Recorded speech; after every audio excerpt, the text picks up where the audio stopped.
यह दिल को छू जाने वाली स्टोरी एक पिता के जज्बातों की कहानी है। इस कहानी से आप लोगों को बहुत कुछ सीखने को मिलेगा। इस कहानी को लिखने का मेरा एक ही मतलब था कि मैं पिता की भावनाओं को आप लोगों के साथ बहुत ही सुंदर स्टोरी बनाकर आप लोगों से शेयर करूं। आपने माँ के बारे में तो बहुत सुना होगा, बहुत जगह पढ़ा भी होगा।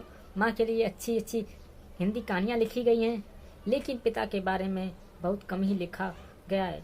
तो दोस्तों, यह स्टोरी उन फादर्स की को समर्पित है जो अपने परिवार के लिए जी जान से काम करते हैं, खुद की इच्छाओं को मारकर अपने बच्चों के सपनों को पूरा करते हैं। यह स्टोरी शुरू होती है जब मैं घर से गुस्से में बड़बड़ाते हुए निकल आया था और उस बस स्टैंड की तरफ आगे बढ़ने लगा। मैं मन ही मन बड़बड़ाता रहा। पता नहीं कितने पैसे छुपा के रखी हैं, लेकिन मेरे लिए एक बाइक नहीं ले सकते। अब मैं यहाँ से चला जाऊंगा और तब तक वापस नहीं आऊंगा जब तक मैं खुद के पैसों से बाइक नहीं खरीद लेता। इतना सोच ही रहा था, तभी मेरे पैर में मुझे कुछ चुभने का एहसास हुआ। नीचे दिखा तो समझ आया कि जल्दबाजी में पापा के जूते पहन आया।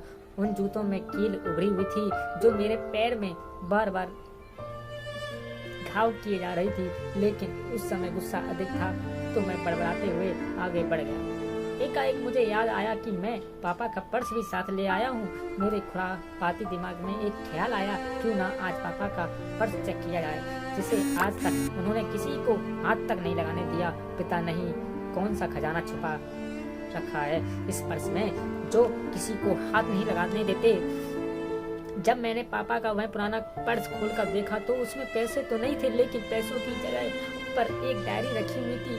तब मैंने सोचा, ओहो, तो यहाँ खजाना छुपा रखा है। मैं समझ रहा था कि यहाँ पापा ने लिखा होगा कि किस से कितने पैसे देने हैं और किसको कितने पैसे देने दिए हैं, लेकिन मैं गलत था। जब मैंने उस छोटी सी डायरी का पहला पेज खोला, देखा तो वहाँ पर जो लिखा था वह थोड़ा सीरियस कर देने वाला था। डायरी में जो लिखा था उसे पढ़ने के बाद मेरे चेहरे पर जो एक्सप्रेशन थे वह गायब हो चुके, क्योंकि डायरी में पैसा कुछ नहीं था जैसा मैं सोच रहा था। वहाँ उन पैसों का हिसाब लिखा हुआ था जो अलग अलग कामों के लिए अलग अलग लोगों से उधार लिए गए थे। उस लिस्ट में कंप्यूटर के नाम पर भी पैसे लिए गए थे। कुछ यूँ लिखा था, 50,000 बेटे के कंप्यूटर के लिए।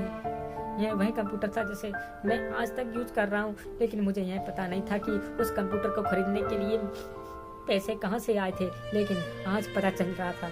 मुझे आज भी याद है जब मैंने पहली बार कैमरे के लिए जिद की थी, जो मेरे पापा ने मुझे 2 हफ्ते के बाद मेरे बर्थडे पर ला कर दिया था, जिसे देखकर मैं बहुत खुश हुआ था।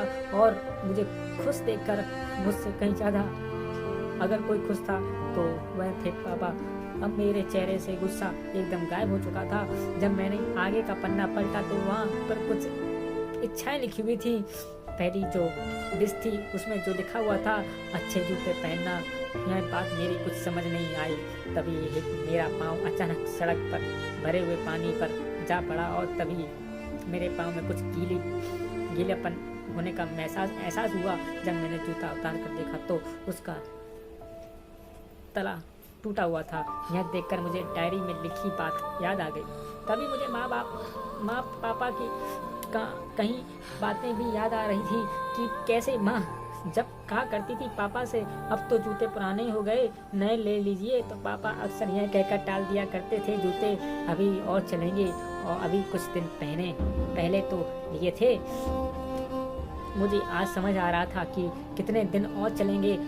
साथ ही है भी समझ आ रहा था कि पापा पर्स को क्यों छुपा कर रखते थे। तभी उस डायरी को पढ़ते हुए बस स्टैंड पर पड़ी बेंच पर आकर बैठ गया। अब उस डायरी का आखिरी पन्ना बचा हुआ था। उस पन्ने को जब मैंने पलट कर देखा तो वहाँ कल की डेट लिखी हुई थी। तारीख के नीचे लिखा हुआ था 50,000 रुपए बाइक के लिए। बस इतना पढ़ा और दिमाग सन रह गया। अब मेरे मन में कोई शिकवा गिला नहीं बचा था, बस मेरी आंखों में आंसू चले जा रहे थे। मुझे आज तक नहीं पता तब मैंने क्यों रोए जा रहा था। अब मैं जल्दी से घर की तरफ भागा, लेकिन जूतों की मैं कील पाँव में अब तक घाव बनाने में कामयाब हो चुकी थी। मैंने जूतों को रास्ते में ही निकाल कर फेंक दिया और भागते लड़खड़ाते हुए घर जा पहुंचा। लेकिन पापा घर पर नहीं थे। मैं समझ गया वह कहाँ थे।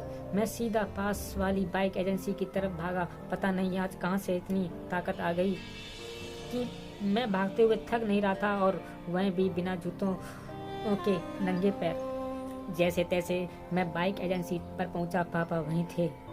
मैंने पापा को दौड़कर गले लगा लिया और मेरी आंखों से आंसू रुकने का नाम ही नहीं ले रहे थे। पापा को समझ नहीं पा रहे थे आखिर हो क्या रहा है, मैं क्यों रो रहा हूँ। मैंने पापा से कहा, पापा मुझे मोटरसाइकिल नहीं चाहिए, आप अपने लिए जूते ले लीजिए। अब आज से मैं जो भी करूँगा अपनी मेहनत से अपने बलबूते पर करूँगा।